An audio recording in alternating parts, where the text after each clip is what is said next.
नमस्कार दोस्तों, मैं हूं ज्योतिष आचार्य रानी नारंग। आप देख रहे हो मेरा यूट्यूब चैनल एस्ट्रो रानी नारंग। आप सबका मेरे यूट्यूब चैनल पे हार्दिक स्वागत है। तो आज मैं बात करूंगी अहोई अष्टमी कब है, इस त्यौहार की इस व्रत की विधि क्या है, इसको क्यों किया जाता है, इस बारे में बात करने जा रही हूँ आपसे। तो मैं अपना वीडियो शुरू करने से पहले आप सबसे निवेदन करती हूँ कि आप मेरे यूट्यूब चैनल को लाइक कीजिए, सब्सक्राइब कीजिए और मेरे द्वारा और भी दोस्तों के साथ जो मैं वीडियो बनाती हूँ इसको शेयर कीजिए ताकि और भी लोग इनसे लाभ ले पाएँ। आइए जानते हैं कि अहोई अष्टमी कब है। दोस्तों, भारत भूमि ऋषियों की भूमि है। भारत देश त्योहारों का देश है। इस देश के अंदर हर साल के अंदर त्यौहार मनाए जाते हैं, हर मास के अंदर त्यौहार मनाए जाते हैं। लेकिन कार्तिक मास के अंदर आने वाले त्योहारों का अपना ही कुछ खास महत्व है। कार्तिक मास के अंदर सबसे ज़्यादा त्यौहार साल के अंदर मनाए जाते हैं। उसका कारण ये है कि इस टाइम के अंदर सूर्य नीच स्थिति के अंदर रहते हैं। तो जो ब्रह्मांड का राजा है जो सूर्य, वो नीच स्थिति के अंदर रहेगा तो लोगों के अंदर परेशानियां आती हैं, लोगों को मेडिटेशन के अंदर दिक्कतें आती हैं, कुछ ना कुछ उनके मेंटल लेवल के अंदर डिस्टरबेंस आती है। तो इसलिए हमारे ऋषियों ने इन त्योहारों को मनाने की या फिर इन व्रतों को करने की परंपरा दी है। कार्तिक मास की जो कृष्ण पक्ष की अष्टमी तिथि के दिन इस अहोई अष्टमी का त्यौहार जो मनाया जाता है।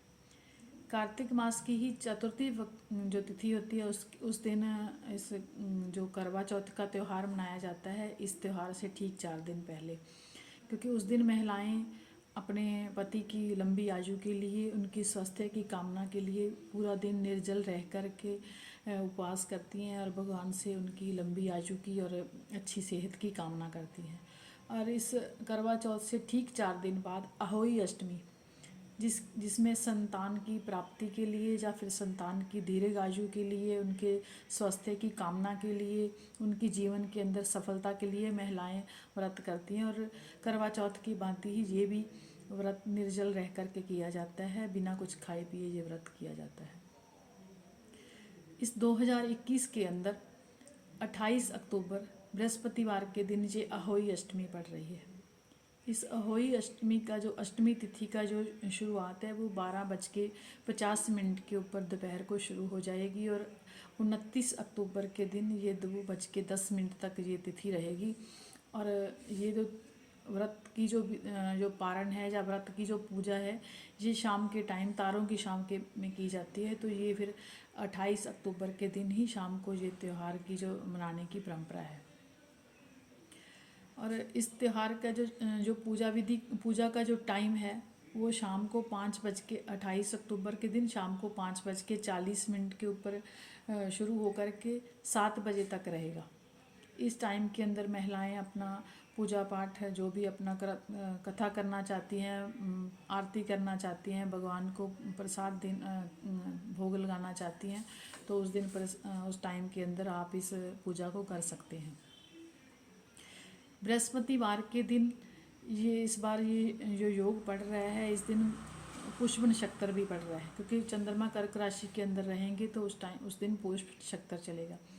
ये योग साल के अंदर कभी कभी बनता है। इस साल ये अहोई अष्टमी के दिन ये गुरु पुष्प का योग बन रहा है, तो ये इस त्यौहार की महत्ता और भी बढ़ जाती है। और इतना ही नहीं, ज्योतिष में पंचांग के अनुसार इस दिन स्वार्थ सिद्धि योग और अमृत सिद्धि योग भी साथ साथ बन रहे हैं। और इन 3 खास योगों के अंदर ये त्यौहार मनाया जा रहा है और इस त्यौहार की महत्ता और भी बढ़ जाती है। इस दिन हम कोई भी नया कार्य करना चाहते हैं, कोई मकान लेने जा रहे हैं या फिर कोई घर लेने जा रहे हैं, कुछ बंगलो लेने जा रहे हैं, गाड़ी, कुछ भी आप लेना नया, कोई ज्वेलरी लेना चाहते हैं, तो दिवाली से पहले ये एक बहुत अच्छा मुहूर्त माना जाता है जिस दिन हम कोई अच्छा नया कार्य करते हैं। लेकिन इस दिन तो ये 3 योगों के पड़ने के कारण और भी महत्ता इस त्यौहार की बढ़ रही है। तो इस दिन का लाभ आपको ज़रूर ले लेना चाहिए। इस व्रत को, जैसा कि करवा चौथ की भांति सुबह महिलाएं नहा धो करके स्वच्छ कपड़े पहन करके पूरा दिन निर्जल रह करके बिना कुछ खाए पिए उपवास करती हैं और शाम को अहोई माता की कैलेंडर या फिर उनकी तस्वीर को सामने रख करके, साथ में श्री शंकर जी की और माँ पार्वती की फ़ोटो के साथ श्री गणेश जी की फ़ोटो को रख करके उनके आगे धूप दीप चावल ये सब जो पूजा सामग्री अर्पित की जाती है, उनको चंदन वगैरह का तिलक लगाया जाता है। उसके बाद कथा की जाती है अहोई माता की, और उस कथा के टाइम 7 प्रकार का अनाज आपके हाथ के अंदर होना चाहिए, जो कथा कर रहा है, जो कथा सुन रहा है। और उसके बाद जो ये अनाज है ये गाय को खिलाना चाहिए।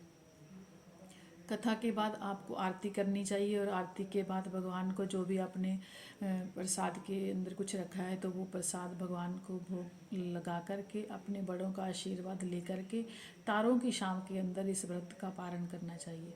ऐसा करने से अगर विधि के अनुसार ऐसा व्रत किया जाता है तो उसके फल कई गुना अधिक मिलते हैं। लेकिन इस साल तो मैं आपको बता रही हूँ कि ये 3 योगों के अंदर, अच्छे योगों के अंदर ये त्यौहार मनाया जा रहा है, तो इस दिन इस त्यौहार की महत्ता और भी बढ़ गई है। तो इसलिए आप इन योगों का लाभ जरूर उठा सकते हैं।